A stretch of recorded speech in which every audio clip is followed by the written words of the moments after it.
तो जनाब आज बात करते हैं ड्रामा सीरियल गैर की एपिसोड नंबर 23 एंड 24 के रिव्यूअर स्टोरी की।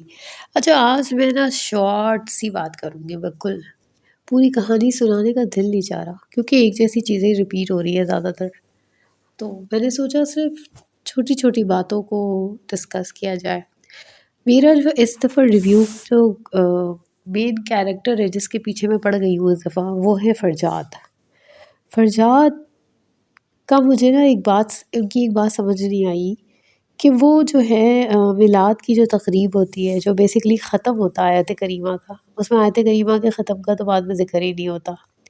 और जो मिलाद होता है उसमें वो ये जैकेट पहन के घर में पैंट शर्ट पहन के क्यों घूम रहे थे?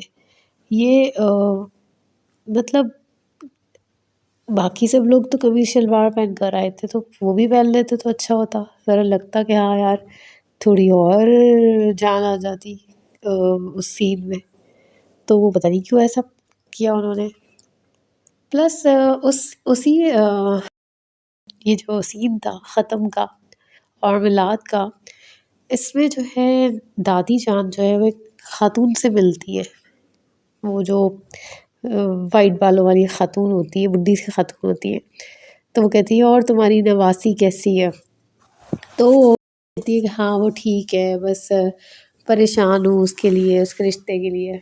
तो मुझे लगता है जो रोहा जो फरजाद के ऑफिस में खातून जो लड़की आई है असिस्टेंट के तौर पे, वो ही इनकी नवासी होगी। पता नहीं क्यों मुझे ऐसा लग रहा है, मेरा तुक्का है, इट कैन बी रॉन्ग। तो वो होंगी।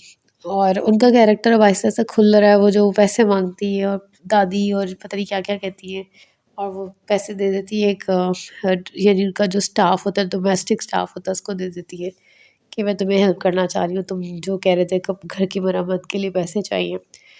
तो उनका शुरू के सीन तो बहुत ही वियर्ड थे। वो जिस तरीके से एक्ट कर रही होती है, हाँ वो जो उनकी फाइल पे चाय गिर जाती है और डॉक्यूमेंट्स ख़राब हो जाते हैं, वो सीन उसमें ह्यूमर पैदा करने की कोशिश की है, पर वो थोड़ी नाकाम लगी मुझे। तो हाँ, लेकिन जब फरजाद कहता है कि वो मिस रोहा वो प्रिंटर है, प्रिंटर के पास जाइए और फिर प्रिंट आउट करवा के नई फाइल में दोबारा फाइल में रख के ले आइए, तो वो सही था। बाकी तो बस ठीक था सीन। फिर फरजाद जिस तरह से वफ़ा से बातचीत करते हैं, वो बड़ा अजीब-सा सीन था। वो जो लाउड हो जाते हैं, फिर वो जो हाथ पकड़ लेते हैं उनका वो थोड़ा थोड़ा नहीं, काफ़ी अजीब-सा सीन था कि वो क्यों भई, क्यों पकड़ रहे हैं आप? पहले उस लड़की के ईयरपॉड निकाल रहे होते हैं, उसके बाद आप इधर जो उसका हाथ पकड़ लेते हैं। और इनके घर में शिफ़ा को कोई नहीं पकड़ रहा होता मोस्ट ऑफ द केसेस में, लेकिन जब भी कुछ वफ़ा के साथ होता है वो बेचारी फँस जाती है, या फरजाद को भी पकड़ लिया जाता है। ये तो गलत बात है ना, फेयर बात नहीं। प्लस इस दफ़ा जो एपिसोड्स हैं उसमें ये मुझे अच्छा लगा, फाइनली अल्लाह का शुक्र है कि फरजाद ने सुन लिया कि शिफ़ा और सालिस मिले हैं और शिफ़ा जो है वो इन्वॉल्व हो रही है और उससे बातचीत कर रही है इस सिलसिले में। मतलब पोल खुल गया फाइनली, फाइनली।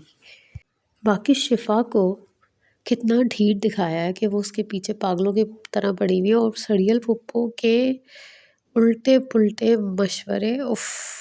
मतलब वो किस तरीके से उसको भड़काती है कि अच्छा तुम ऐसे करो, अच्छा तुम अब वैसे करो, और वो करती जा रही है। हालाँकि वो कहीं-कहीं थक भी जाती है, लेकिन वो फिर भी जो है वो मानती है कि अच्छा चलो फुप्पो ने कहा है तो चलो करना पड़ेगा। तो ये है। बाकी सालिस और वफ़ा का ये सीन्स अच्छे थे। वो जो इंटरव्यू के लिए जॉब इंटरव्यू के लिए लेकर जाता है और उसके लिए पॉसेसिव फ़ील करता है, कहता है यार तुम इधर ये काम नहीं कर सकती, वो सही नहीं है, ओनर सही नहीं है, वो बहुत ओबाश किस्म का है, तो तुम नहीं कर सकती यहाँ पे काम। तो वो सीन्स अच्छे थे। प्लस मिलाद में जो है वो जब ये सड़ील फुप्पो वगैरह कुछ उसको कह रही होती है और लोग उस यानी कि जो चाची जो होती है वो मलाहत जो है वो बुरा भला कह रही होती है, तो ये प्रोटेक्ट करता है सालिस, तो ये अच्छा लगता है। प्लस वो जो फरजाद भी उससे बदतमीज़ी करता है, और जब ये जो चाची जो है शोर मचा देती है, सब पहुंच जाते हैं, तो वो आता है, मतलब आकर जिस तरह वो उसकी कोशिश तो होती है कि प्रोटेक्ट करे उसे। और बेचारी सालिस की फुप्पो कितनी वो लग रही थी, जैसे लग रहा था उनको कोई पूछ नहीं रहा, तो वो कहती है मिलवाया भी नहीं, और मतलब बहू से, तो वो बेचारी लग ही नहीं रही होती कि वसीम अब्बास की बहन है। बेचारी बस ऐसा लग रहा था कि वो खामखा बना दी। उसी वक्त बनाई है, उसी वक्त के उसी वक्त। बाकी वफ़ा के वही स्टाइल चल रहे हैं, वैसी की वैसी है वो। और जैसा उनका बस कैरेक्टर चल रहा है वो उसमें अभी तक वैसे की वैसी चल रही है, पिछली जो कुछ किस्तों से चल रहा है। सालिस का अच्छा इम्प्रूवमेंट लगी कि आहिस्ता-आहिस्ता वो उसकी तरफ माइल हो भी रहा है। शिफ़ा को जब जिस तरह से वो जब वो बातचीत कर रही होती है शिफ़ा उससे, जब उसका भाई देख लेता है फरजाद, तो वो जिस तरह ना उठ के चला जाता है बातचीत करते हुए कि भाई मतलब बात एंड कर देता है। वो जिस तरह बता रही होती है कि फरजाद की वजह से कर रही है वफ़ा, और इस तरह से वो इन बातों में इतना इंटरेस्ट नहीं लेता। तो मुझे वो बात बहुत अच्छी लगी कि वो अपनी बेगम को मतलब वफ़ा को ज़्यादा ट्रस्ट कर रहा है और हर जगह फ़ील कर रहा है कि उसको प्रोटेक्ट करे। तो मुझे ये बात बहुत अच्छी लगी।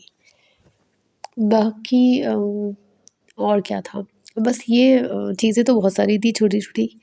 तो मुझे ये जो कुछ अच्छा लगा, मैंने कहा था छोटा करूँगी, लेकिन फिर भी तकरीबन 5 मिनट से ऊपर का हो गया है।